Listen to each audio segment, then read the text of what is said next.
I will be going live, you guys. Hey to all my YouTube subscribers and Facebook followers. We have to talk. I have to start bringing awareness of what Donald Trump is doing to my channel. Shout out to all my subscribers and followers. If you are being affected by what Donald Trump is doing, he is firing all around the world, government workers, federal workers. I mean, anybody that has to do with their job industry, DEI. He's firing people that's even connected with it or hired somebody in behind that rule. I mean, like, this shit is crazy. He's finna take Medicare. He's finna try to overdo Obamacare. Man, y'all, oh my God. Like, it's horrible. All those executive orders that man signed, they are real, okay? He has even sent, ISIS has even went up into funeral homes. Funeral homes. What the hell is they gonna do with a dead body? How's a dead body gonna hurt somebody? He was only supposed to be doing criminals first. And ISIS he has instructed ISIS to go onto farms where they're picking oranges, grapes, apples, I mean all kinds of stuff. Potatoes for the American people. Them people be doing shit that the American people don't even want to do. Get on their knees in the heat, in the water, in the rain. Because they just so thankful for being here, over here, illegal, whatever. They work. I'm talking about the farmers. I'm not talking about people walking the streets just using us and doing crime. I'm talking about the farmers. If it don't be for a lot of Mexicans, we wouldn't have food on our table when it comes to farm food. This is outrageous. And his fat, tall, nasty ass, yeah, you Donald Trump, you don't like it, oh well. Your ass eat it too. When you go to McDonald's and you eat that lettuce, because you say you like McDonald's, and them tomatoes, guess what? A Mexican touched that before it got there. How you like that? You know how much food you done ate? So I want you guys to hear what Adam Schiff, a senator from California, asked the agriculture lady that Donald Trump has put in charge of things like farmers and things of that sort, funding and stuff like that. I want you guys to hear what he asked her and what she said. This is very important. It's just a disgrace. It's just a disgrace. They always talk about hypotheticals. It's just full of shit. That's what they are. They ask gonna be a hypothetical when God get done with them. Thank you, Mr. Chairman. Ms. Rollins, right now, farm workers in Ventura County are picking strawberries in a brown haze, smoke from the fires. It's a surreal scene to look at images of working in those conditions.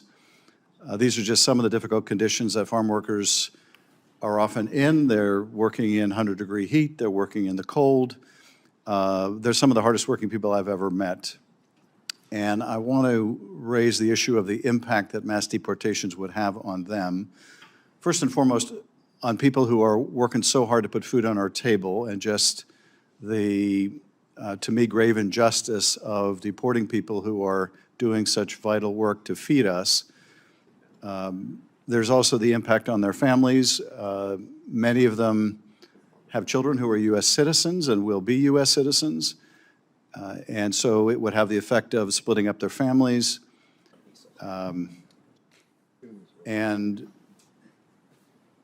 even if we set that aside, which we shouldn't, it's estimated that perhaps half of California's farm workforce is undocumented. So my question is, how are you supposed to farm? How are farmers in California supposed to survive if there are truly mass deportations in which half of the workforce is sent out of the country? Americans don't want to do that work. It's frankly just too backbreaking. So who's going to work the farms? Senator, I know we talked about this in your office and had a productive, perhaps agreed to disagree, but still productive conversation, and I so appreciate that. We've talked about this within this committee in the last 3 or 4 hours as well. President Trump ran and was overwhelmingly elected on the priority of border security and mass deportation. He is and his team are, I'm assuming, currently putting in place the plans to begin that process. Of course, first with those who have committed criminal offenses once they have been here. The American people have asked for a secure border and a system where they do not have to be concerned with the millions and millions that crossed here illegally and brought a lot of strife and unsafe communities to America. And I know this is not the committee where we discuss this. And I know you probably, the last thing you want to do is get into a debate right now over it, because I sure don't want to. But let me answer your question. I will work around the clock with our new labor secretary, if she's confirmed, Lori Chavez DeRimmer. There is obviously, I think everyone would agree, H-2A important changes that need to be made to recognize within the agriculture community the importance of a strong labor force. Well, I still want to get back to my question, though. If they're gone, who's going to do that work? Well, sir, we don't know, first of all, whether who they are, right? I mean, we all throw numbers around like 40%, 50%, 60%. The answer is we just don't know. And as these processes and programs are being implemented under this new administration with the full support of the majority of Americans, I think that we, as the leaders in agriculture, myself as the leader at USDA, you on this committee, along with others on the committee, that we will work together to understand and hopefully solve for some of these problems. The dairy cattle have to be milked, but if we've got a mass deportation program underway, then there's a lot of work that we need to do through the Labor Department with Lori Chavez DeRimmer, who's also an ag person, and working with Congress to solve for a lot of this through our current programs, our current labor programs that are already on the books. Well, let me ask one other related question on this topic, and that is, if we deport a large percentage of our farm workforce, farm labor is going to be scarce. Isn't that inevitably going to push up food prices?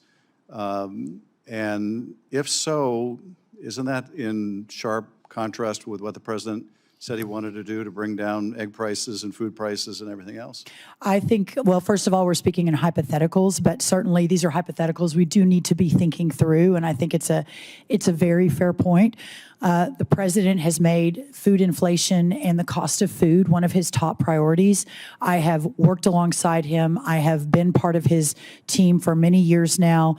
I believe in his vision and his commitment to America and to his promises. And in so doing, I believe that we will be able to find in our toolkit what we need to do to solve for any hypothetical issues that end up turning out to be real moving forward over the coming months and years.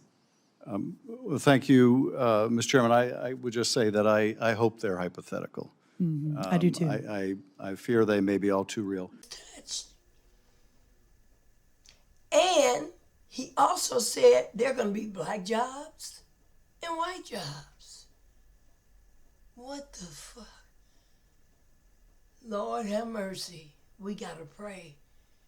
And to those that put him in there, you think y'all smiling and laughing now because it seems like y'all laugh at everything he do. Because he cuss and talk about people and go after people. My brothers out there, y'all put him in there because he gave you a stimulus check. Joe Biden gave you 2. He just didn't put his name on it. But he gave you 2. Trump only gave you 1. I know they say, 95% of African American women didn't vote for Trump. Now, if that's true, well, it is because I looked it up. But they said that white women made up for what the black women didn't do.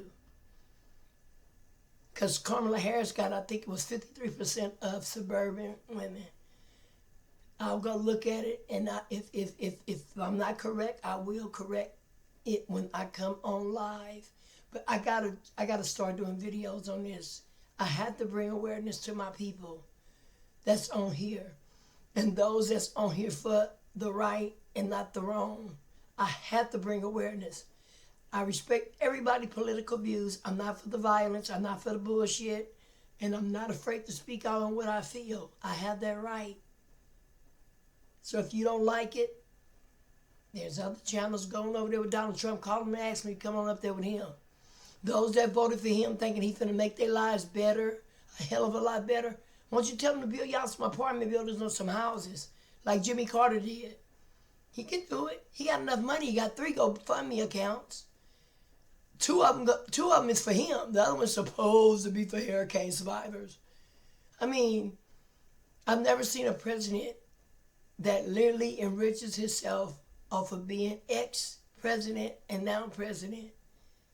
Bitcoin, he's bringing in money from Bitcoin.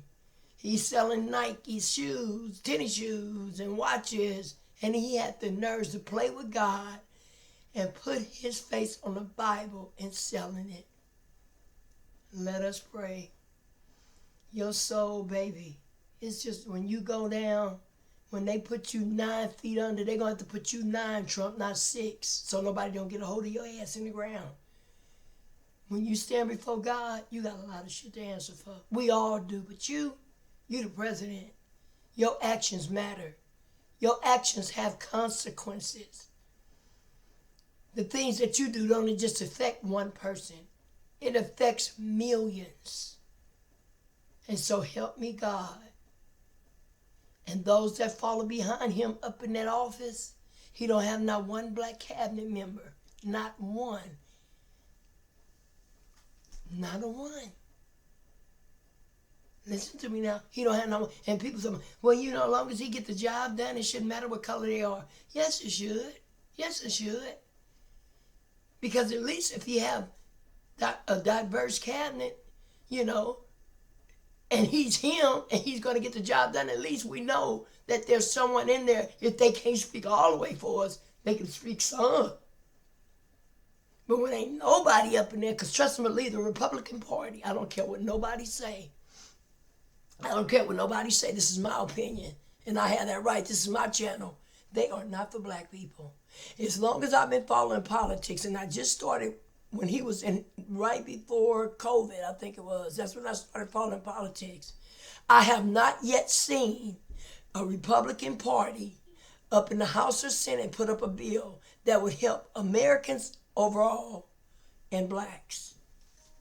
I have not seen them even help their own people, let alone us. I have not heard of them putting up one bill. Yes, they've done bipartisan bills, but it wasn't that big. Democrats always outnumber them.